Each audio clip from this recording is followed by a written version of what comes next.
I earned my degree online at Arizona State University. I chose to get my degree at ASU because I knew that I'd get a quality education, they were recognized for excellence, and that I would be prepared for the workforce upon graduating. To be associated with ASU, both as a student and alum, it makes me extremely proud, and having experienced the program, I know now that I'm set up for success. Learn more at asuonline.asu.edu. Just two adjacent girls living in a lovely world. They took a podcast train going anywhere, but kind of specifically through Austin, Texas. Yeah, hook 'em horns. Welcome back, y'all. Welcome back to Adjacent. We have a returning guest that everybody has been like waiting on the edge of their seats. Where is she? Like, what's going on? You went and dropped the mic, walked out, had some stuff going on that you had to take care of, and we have been waiting because the last time we talked, you were telling us that you were about to enter into some crazy stuff. Who do we have with us today, Shell? We have hot skank Emily Dunn. Why do I always have shit going on that I can't do this? It's okay. It'll all settle down one day, maybe. Yeah, maybe. We'll take it. Oh my gosh. Your story is resonating with so many people. How do you know? They call us.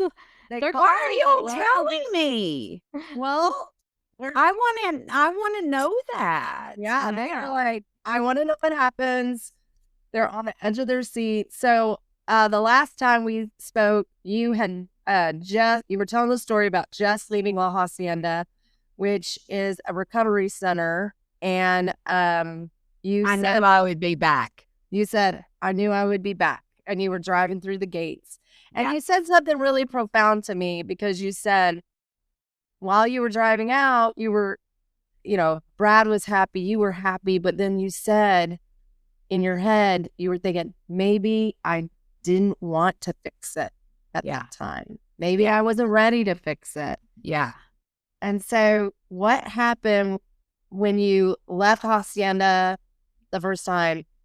What happened when you got home? How did that feel for you? Like, tell us everything.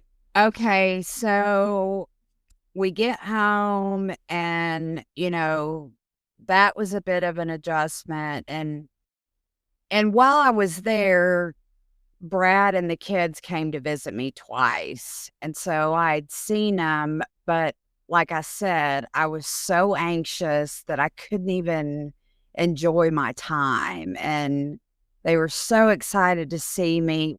Again, how long were you at Hacienda the first time? The first time, 32 days. Earlier I said 35, but it was 32. Okay. And during that time, you said that the kids and Brad came to see you. How were the visits? What did that feel like for you?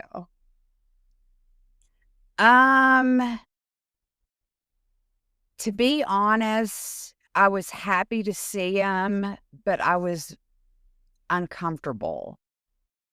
And I don't really know why, but the only thing that I can think of is that I was processing so much, and for so long I was drunk that I didn't know how to be sober around them. And that sounds awful, but I was going through a stage of trying to figure out who I was. And so I couldn't focus on the wife or mother part, because I had to figure, I didn't even know who I was. Yeah, that makes so that it was just, it made me extremely nervous, more anxious, even though those were the best hugs ever. But and it's awful to say, but I didn't, when I knew they were coming the second time, actually, they just came once. I'm sorry. Brad came twice. Okay. We were sitting at this table and this girl walks by and she was like, yeah, I ran out of money, so I would just start drinking Listerine. And I had no reaction from that because, Listerine's got a lot of alcohol in it and I'd been there a while. And so it didn't even faze me. And he was like, did she just fucking say she was drinking Listerine? And I said, yeah. Like, he was like, why are you acting like she said she was eating M&Ms? And I just said, it was just,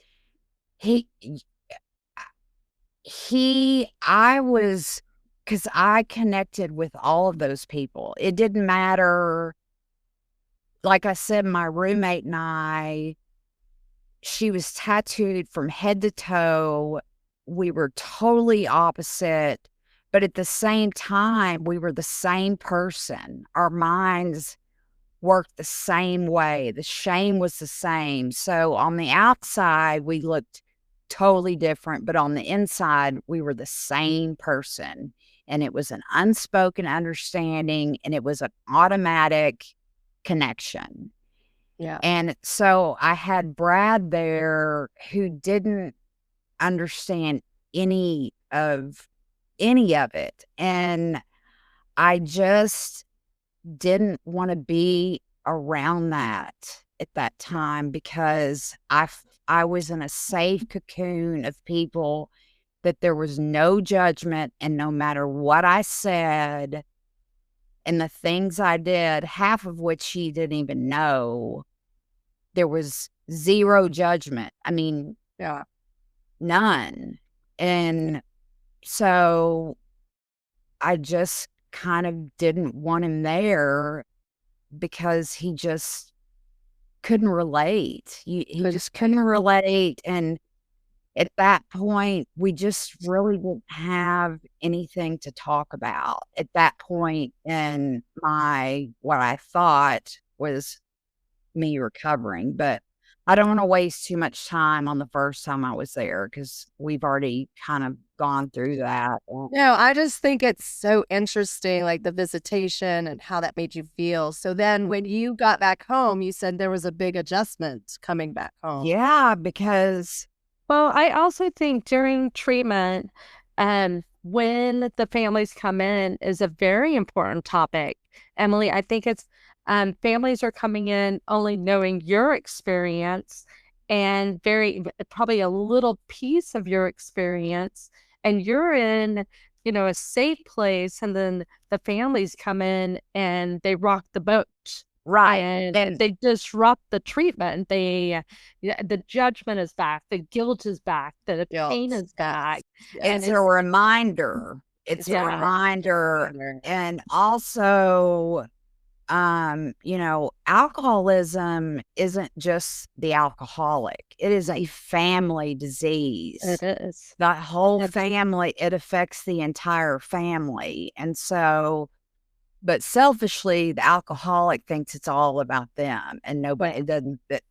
I'm the one that's got, all the poor issues and poor me, and y'all, I don't know why y'all are acting like blah, blah. It's just selfish and whatever. But I will also say that you have towards the end, your family comes and you have to sit in a group of people surrounding you. Wow. And the two of you have to sit in the middle of the circle of people. And it's like, fuck me. I mean, can somebody, and I'll talk to anybody, but, it was like, it was the alcoholics and their spouse, and you don't know the spouse, and some were wives that were not alcoholics and vice versa. Right. And Brad, you know how shy Brad is. He's not gonna unless he knows you. And so Yep. we had to sit there, and I had to listen to him tell me how embarrassed he was, and it was hard. It was terrible. And then once it was over and it was just the two of us, he started bawling, and he said, Jack needs you. He said, but Scarlett really, really needs you. And he was bawling. I've never seen him cry like that. And so, So guilt on top of guilt on top of guilt. yeah, just, I mean, I understand the point of it, Yeah. but it's, you're already just taking so much in, and then it's just like, God. Anyway, I want to get to when it got, because that was just not even close to the ugliness. Gosh. All right, I'm back. Okay. You get home. The transition is tough. Yeah, it was such an adjustment. I just felt like I just was thrown into a brand new world, because I still was trying to process, alcohol is a symptom. There's why you drink is all within. And so if that's not treated, then you're going to drink again. And like I said, I didn't do what I was supposed. I did it first when I left the first time. I went to AA meetings, and I got a sponsor. And my first one, her and her husband hired hookers, and she would tell me all about it. And I was like, okay, whoa, here. I mean, I can't do you. Mm-hmm. And I would get another sponsor. But the truth is, I didn't want to really find a sponsor. Yeah. I just, there was something inside me. It was a tug of war. It was the angel and the devil on the shoulder. Like, you want to get well, you want to get well. But on the other side, it was, you still have all this stuff and you want to drink so it'll go away again. But how are we going to do this? How are we going to drink? How are we going to? So it was an adjustment. And so I get out, it was mid April. And so it was just months of, I was going to AA, and I was going to outpatient treatment for, I think it lasted 6 weeks. And that was very helpful. That definitely kept me sober. But I think I was somewhat of a dry drunk. I don't know if y'all know what that is. What is that? That means that you're not drinking, but you want to. Oh, okay. So you're not happy about not drinking. Okay. But And some people live the rest of their life as a dry drunk. right. And I would rather just drink, honestly, than be a miserable person that walks around and hates their life. I mean, you might as well, I'm not recommending that. I'm just personally saying you would almost. For you. Yeah. I mean, Hard. yeah.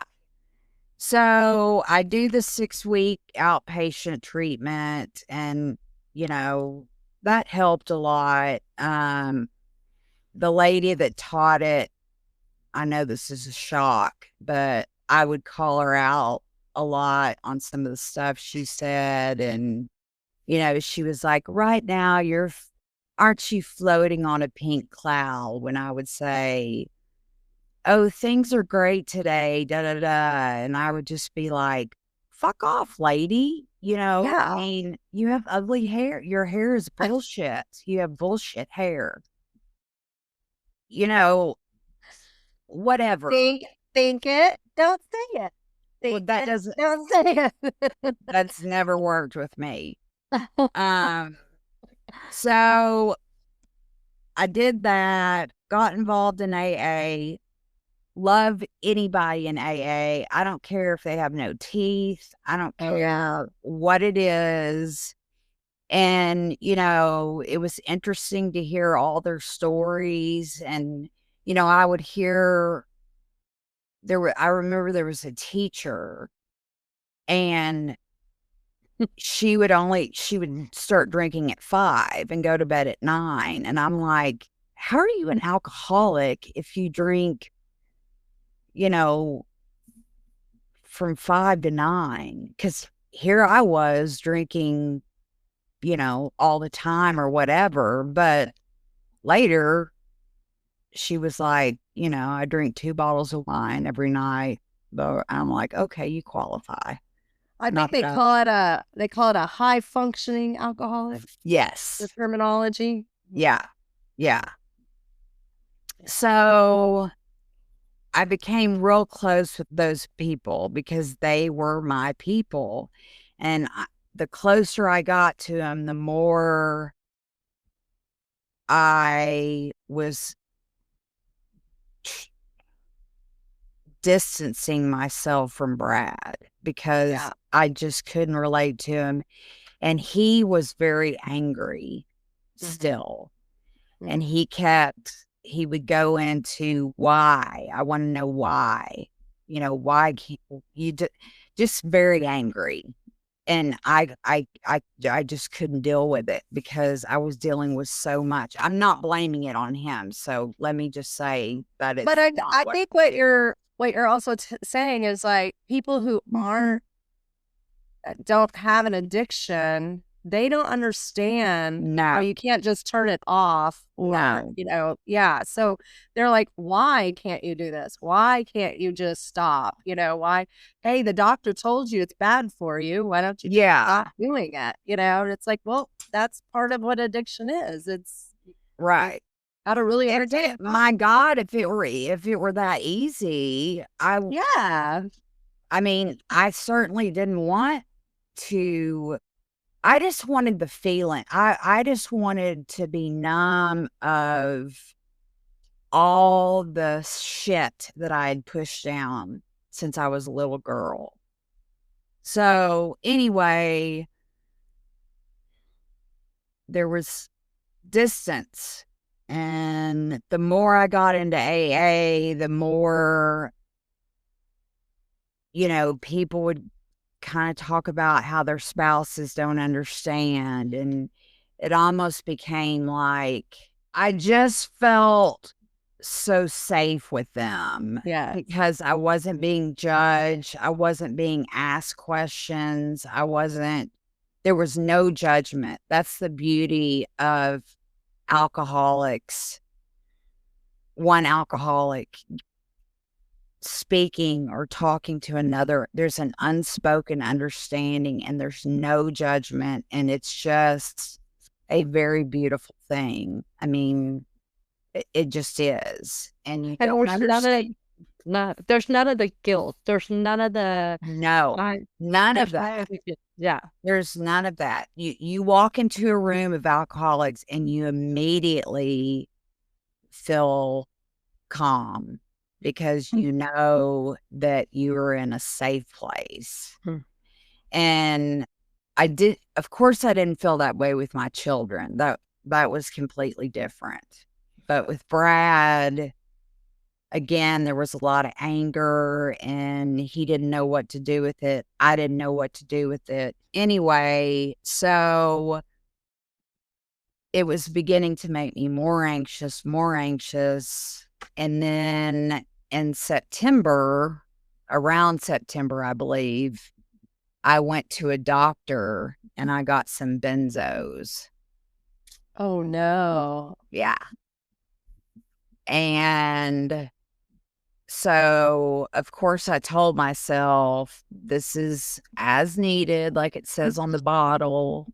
Well, fuck the bottle and the directions. So I had that, and that helped. But of course, Brad didn't know that. I had that. I was okay. Well, then, so in October, sometime for some reason, I just remember it was October. We went to your house, Jody, and it was you and me and John and Brad, and it was a football game we were watching outside. And I don't know what came over me, but I was like, I'm going inside and I'm going to drink a beer. Oh, no. And so I went inside and I went into Peyton's bathroom and downed a beer. And it was like the beast was awakened.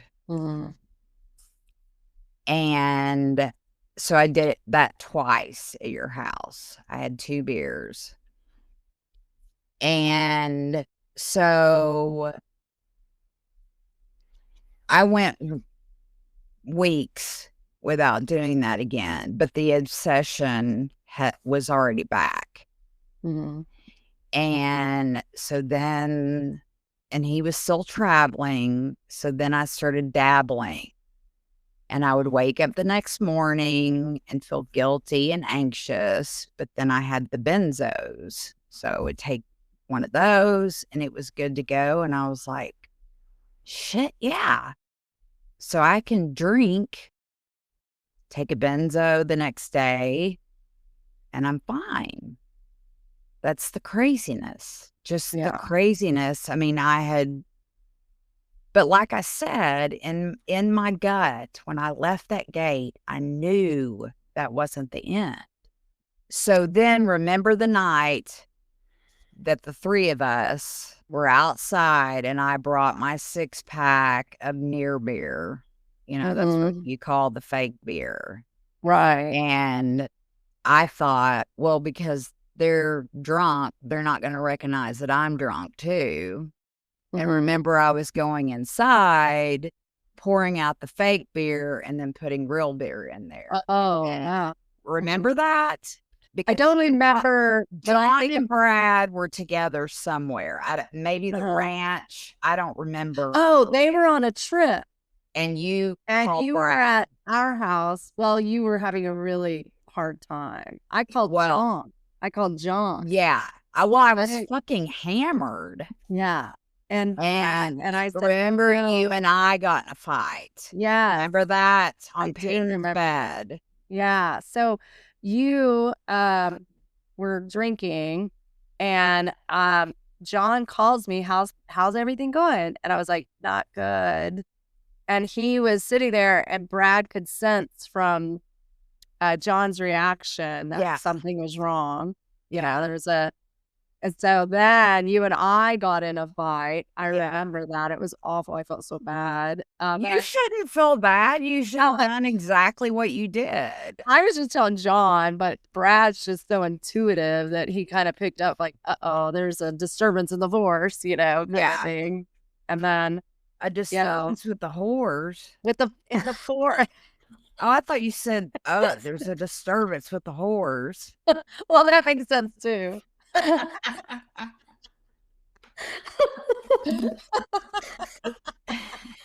Do not take that out, Shelly. You can't take that out, Shelly.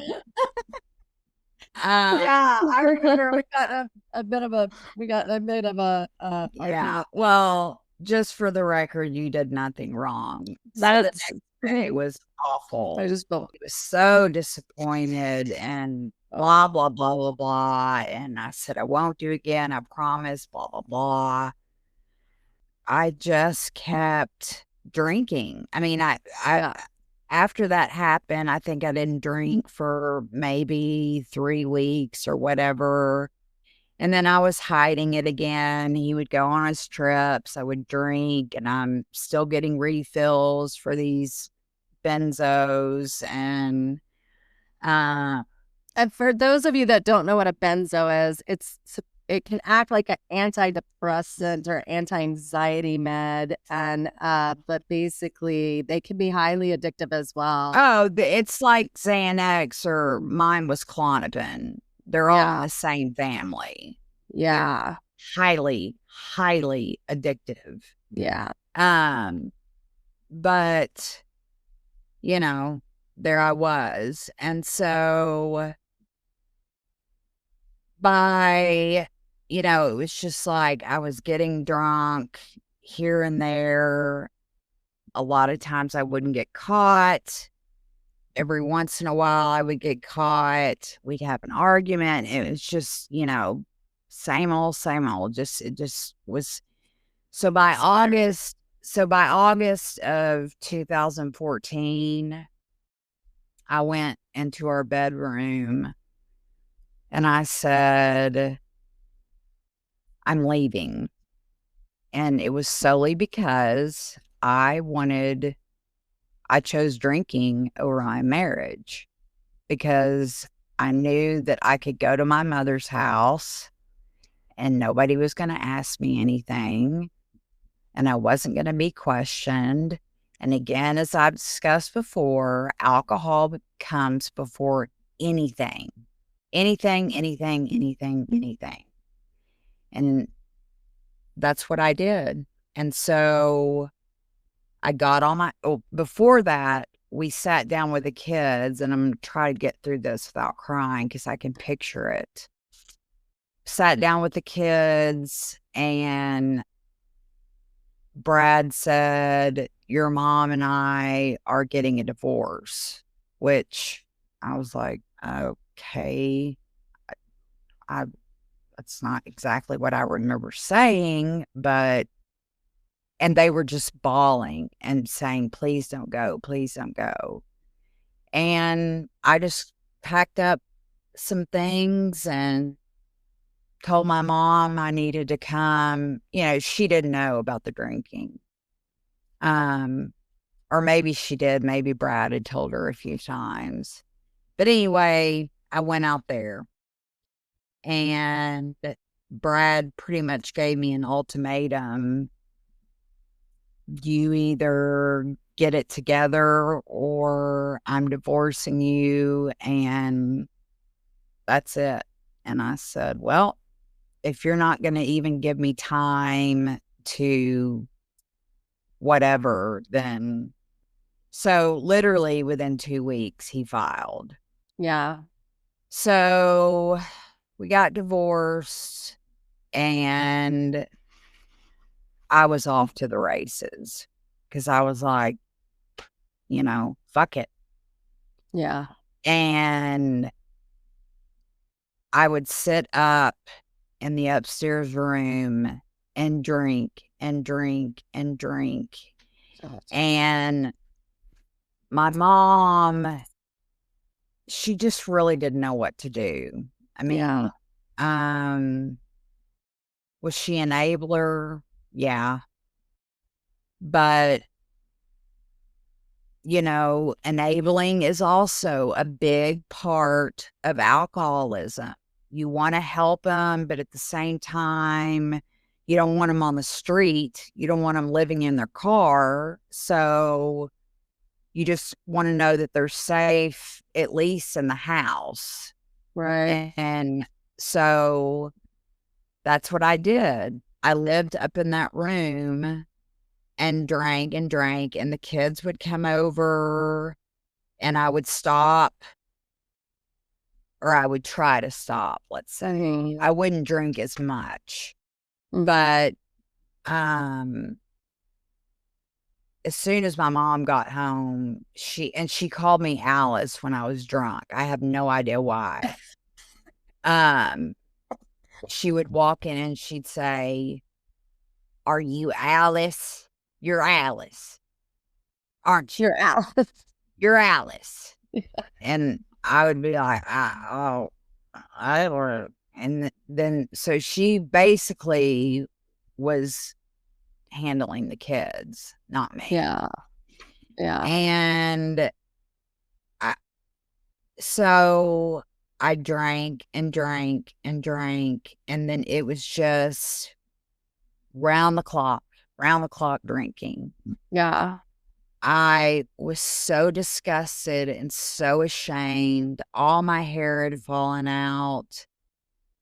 I put towels over the mirrors that were upstairs because I didn't want to look at myself because I was so disgusted. And every night I hoped that I didn't wake up the next morning Oh gosh. because I felt like there was, I had already gone to treatment and it didn't work.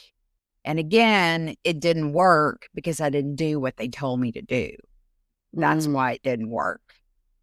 And because I didn't want to. And I didn't want it bad enough. If you want it bad enough, it doesn't matter if you're living in your car, you will get sober. Yeah. It doesn't matter if you have nowhere to live. You live couch to couch. If you want it bad enough, it can happen. So, I just want everybody else out there to know you can do it. It doesn't matter if you, if you're facing legal troubles when you get out or whatever, your life will get better. Yeah. I'm kind of all over the place, but when I think of these things that are very important. I remember when you moved in with your mom, it's like you had disappeared. Yeah. Completely. And people would reach out to you. I'd reach out to you. We'd all reach out. And there'd be like silence. And then I spoke. Brad like lost all this weight. And then it's like he lost his appendage. Yeah. He looked like he had cancer. He looked like gaunt and his skeletal. Lost. Yes. And I was like, what is going on? Like, y'all were both tormented by, I'm just saying, it's like the whole thing, I think, had to unravel to get. Well, and here's what a lot of people don't know. I just confessed to Scarlett and she said, ew, but was glad at the same time. Yeah. We were divorced, but I would take the kids to the bus stop, drop them off, and then come here and go get in our bed. So we never really physically detached. Correct. Yeah. So we were divorced, but we were still together. Right. Yeah. But he thought I wasn't drinking, and I would make sure that I didn't drink the night before so that I didn't smell like, and if I couldn't help myself and I was supposed to come over the next morning, I would just say, I don't feel well. And he knew what that meant. Mm-hmm. So I just kept getting in my list of nevers, y'all. I'll never do this. I'll never drive in the car with my kids if I've been drinking. The list got smaller and smaller and smaller until I had done everything that I said I would absolutely never do. Yeah. And it just, I started to get, and so my dad lived in Tyler. And my mom said, she's dying. You've got to get, and he said, oh, she's fine. And she said, no, I'm telling you right now, if you don't believe me, get up here. And he said, well, I'll be there tomorrow. I'll get a hold of her. Because the thing about my dad, he's never truly believed that my mom was an alcoholic or that I was an alcoholic. And the reason why is because that would mean he was a bad husband and a bad father. Oh. In his mind. Yeah. That's not a fact. That's not, but he doesn't like to talk about my alcoholism. He doesn't want to hear about it. It's very upsetting. His father was a mean drunk. And so he just doesn't acknowledge it. I mean, I remember one time I was literally upside down in the bush and all you could see were my boots sticking out of the top of the bush. And Brad said, Mike, do you not see that she has a problem? He said, oh, she just tripped. I mean, come on. So and Emily, and that's everything I've read and everything I've heard is when they say addiction is a family disease, it's because of that side. It is everybody's problem. It is everybody is a factor at play. If they're drinking or not, if they're not engaging, they're participating in one way or another, feeding the guilt, feeding the trauma, ignoring, engaging. It's a family disease, not just because they're supporting the addict, because they're a participant in the addiction. correct. And that is, Correct. nobody gets a pass in this. Jody and I are where we all were party to this, and nobody gets a pass on this. This is not for sure. Emily Alone. alone. This is not Emily alone. This is everybody that loves you is a participant, and you're not alone. Well, and that is true. However, and the reason why I isolated is because unless you are an alcoholic, I didn't want to have anything to do with you. I didn't want to talk to anybody. I didn't want to hear anything because you, and when I say you, that's a generalized you, don't understand. So don't try to talk to me about anything you don't understand. Yeah. And so I was in absolute hell.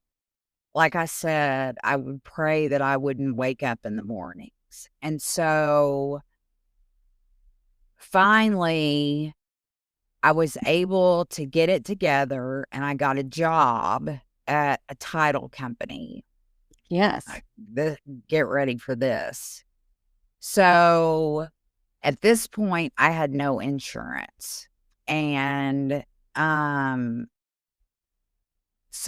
it was one of those deals where after 90 days you get insurance, blah blah. So I worked there, y'all, maybe 2 weeks, and I knew there were cameras. It was a giant, it's Texas Title or something like that. I don't remember. But I would go to my car, down a beer, whatever. And just so I could, and I think I talked about this before, but this, and whatever you believe in, the universe, God, whatever you choose, whatever works. I don't care if you believe that a doorknob is going to keep you sober. Whatever you want to believe. No judgment on that anywhere. Me personally, I choose to believe that God did this. I didn't do this. God did this. But so I'm working at this job. I'm the receptionist or whatever. And I knew there were cameras everywhere. Yeah. And this was on April 1st. And I, for whatever reason, knowing there were cameras everywhere, just poured a beer into my thermos kind of under the desk, and literally, like, within 5 minutes, the main people had me in the conference room because they saw it immediately. Oh, geez. And, people are funny about drinking on the job, They don't take too kindly to it. Not so much. So, yeah. So, obviously, I was told I was fired and asked to leave. Well, so again, this is April 1st. This is an unbelievable story right here. Yeah. So I leave there bawling my eyes out because Brad was so proud of me for getting a job and blah, blah. And then I called my mom and I said, they fired me. I made up some stupid reason, but my mom knew exactly, she didn't know what I had done, but she just thought that they realized that I was drunk, which I was, but she didn't know that they'd caught me on camera. Anyway, so I went straight to her house. She was there. And April 1st at midnight was a cutoff date for, I guess, the Obama Or or insurance. whatever. Yes. So she called and pretended like she was me, which, sorry, mother, I know you told me never to tell anybody that. She thinks somebody's going to come and arrest her. So she called and got some angel on the phone. Usually you call places like that and they're just like, yeah, whatever, or I don't have any.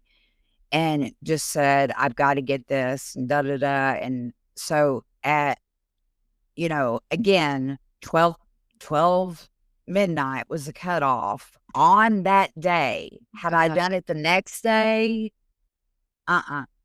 Yeah. So she gets me the insurance. Wow.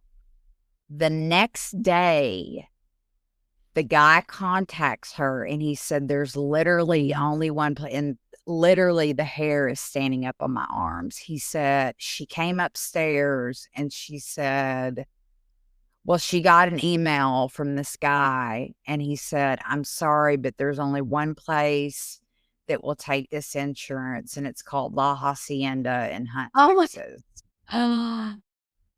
That's a miracle. So my mom came upstairs. I'll never forget it. There I was with no hair. It literally looked like a pig tail. I mean, a pig's tail. And I probably would brush my teeth. I'm not exaggerating, y'all, like once every couple of weeks. I mean, I was just gross, disgusting. And she came upstairs and she said, she was bawling. And she said, you're going to La Hacienda in 3 days. And I just collapsed on the floor, just collapsed, because I literally thought, because I could not breathe anymore. I knew my body was shutting down. Yeah. And I mean, literally had I pulled that stunt at work the next day, it would have been 3 more months before I would be able to enroll, and I would have been dead by then. Yeah. I was knocking on death's door.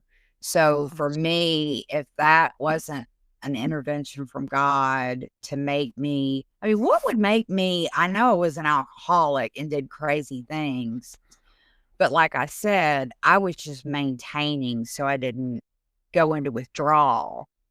So I wasn't drunk. Right. And for me to just open a beer under knowing that they were going to catch me. Yeah. On that day, the cutoff day. And so I went back.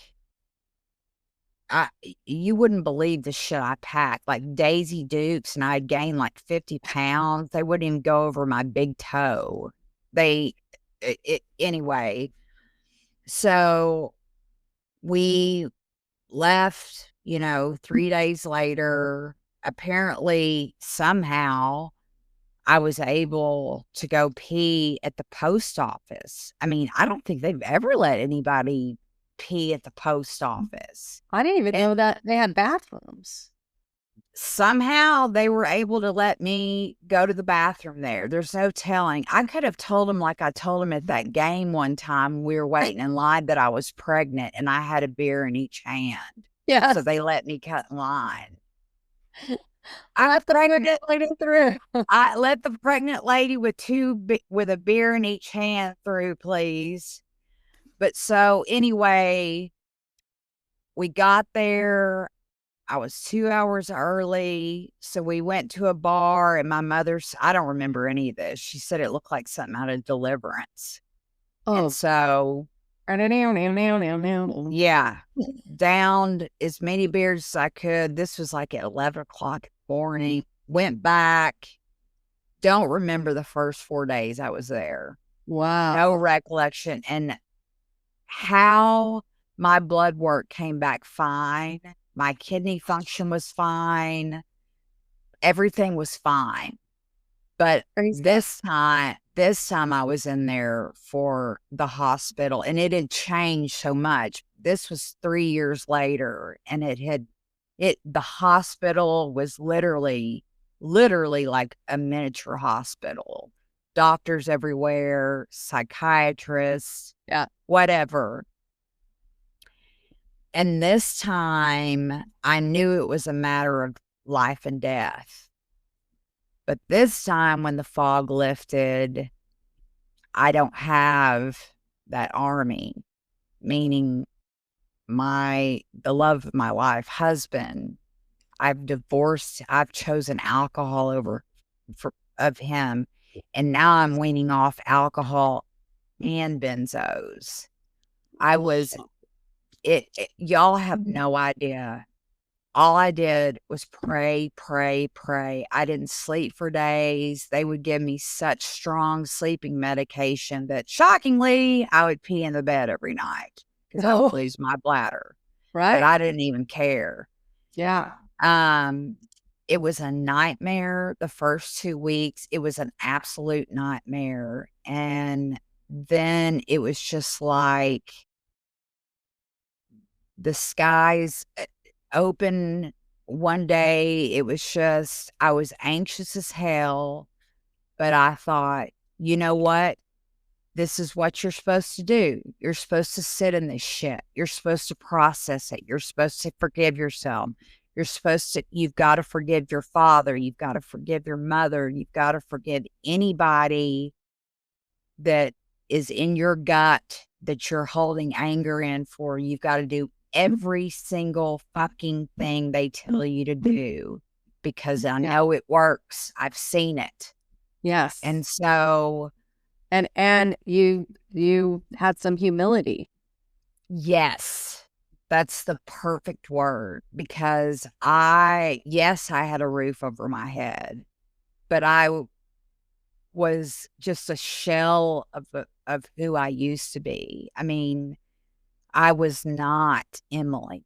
But she started slowly but surely coming in. And even though I was anxious as hell, I sat and listened to everything they said, everything they told me to do. I spilled out every lie in our group session. I mentioned before, I didn't know why I was in the group that I was in. This time, I was in the group of relapsers. And so that I didn't lie about anything. And it was slowly rocks were just falling out. And I would have days that I would just bawl. And then I would have days where I felt great. It was just emotion. But I was there for 35 days and I took in everything they said. We called it the druggy buggy, and it took us to AA meetings. And we would go to those meetings and I was just like, again, these are my people and these people are having a blast. Like, when I went before here, I wasn't having a blast. So I didn't pay any attention to the joy that everybody was experiencing around me.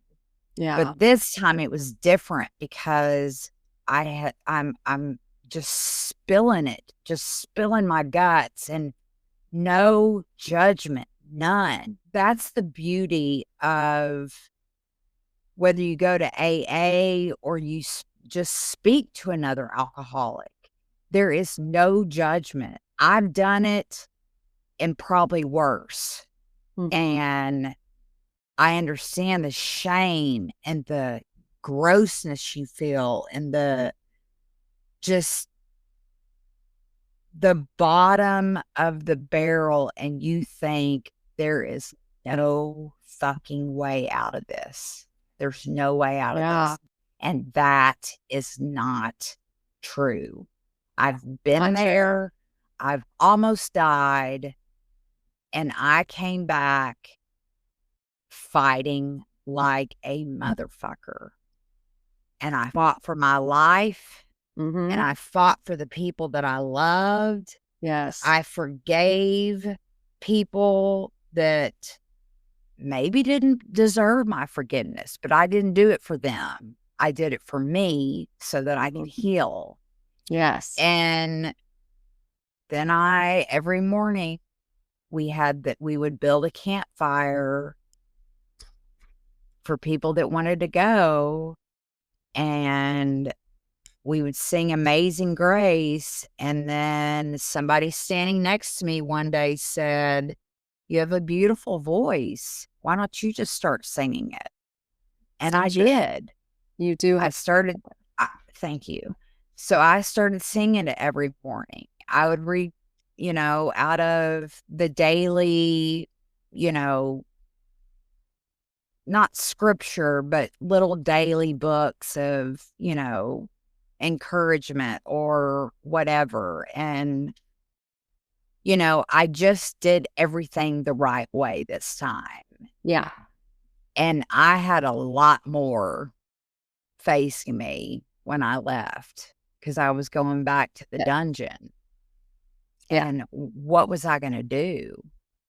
But my dad picked me up almost 9 years ago. April 16th will be 9 years. Wow. And it's the greatest thing.